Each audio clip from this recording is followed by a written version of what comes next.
قامش لومه لروج آوای کردستان تو چیه ترکیه ایلام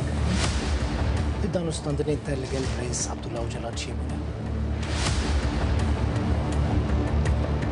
جپکه که خواست چکان دینه چک دانین جبونا من ندروجه بده ریب بریا خسر دخوازن سوری پرچک متى شام جي دبي مناص بكين اعترافي بك امجي وانا قبول بك عنوان قبولنا كرد مثلا حطينا هاد بيناصنا معنا هن حسدي تسليم دكن هن ريب بريا خسر هن مطار ددن شامبي قصدي بيت هفلي ارتشه ببي كي جون ارتشه خطر لسرجيانا تتنا دبا بوبي دبا نبوبي اما كان جيت العب في انا بعربي باخ بلكي از باش نكار ما بخوي فادت عربي تباشا ما جام باشتر خد يوم باشه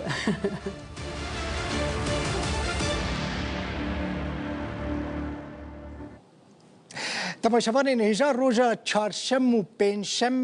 از لروج آوای کردستان الباجار قامش لوبم لگل کامرامان و در هنر بیار حکیم و ابراهیم نوزاد من هف پیبینه که دریج و گلکی گرینگ لگل الهام احمد شکر بر پرسا پیوندی اندر و لروج آوای کردستان الباکور روجلات سوری الهام خانمه که هجای براستی بیکم من بشکینه بر سوا حمو پرسین من دا تبیکو هنک پرس هبون گلکی حساس بونشی فايفين 7 ساعات هفته ايواري يعني الجهه في بولتانيت واشنطن من خواست زيده بمينم براستي وقال لك كسان ببينم لي كاري من هبو ومجال چه نبو زو وگريا اگر هونج من بپرسن در روج آوای کردستان چاواتید من وی جاري باشتر ريد براستي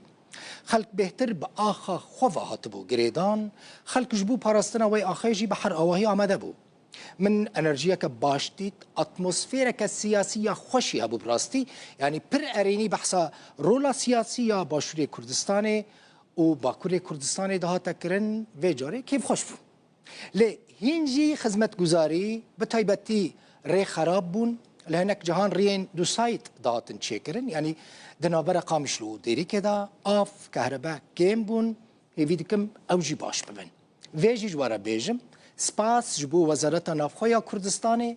ریوبریا درگاه سینوری پیشابرو سه مالکا